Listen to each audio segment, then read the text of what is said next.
You know, this is what pastors should be doing.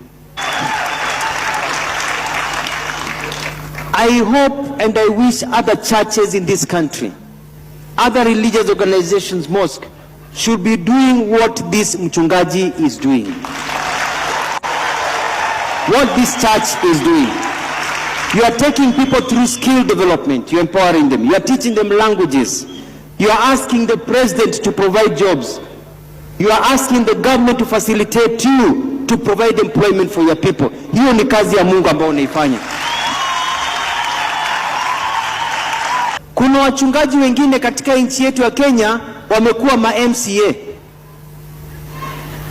Badala yao kupanga mikakati ya vijana wafanye kazi, kazi yao imekuwa kupiga porojo na siasa.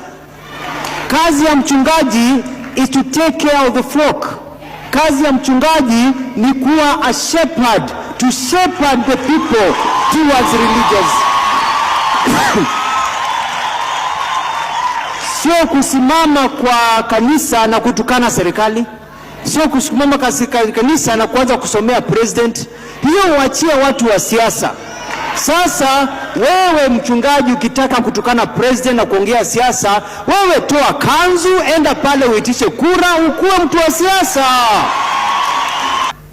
Kwa hivyo tuache kujikosea heshima. Hata Biblia inasema, kitabu cha Wakorintho 1 Timothy 3 inasema, if someone aspires to be a church leader, he desires an honorable position, he must exercise self-control, live wisely and have a good reputation.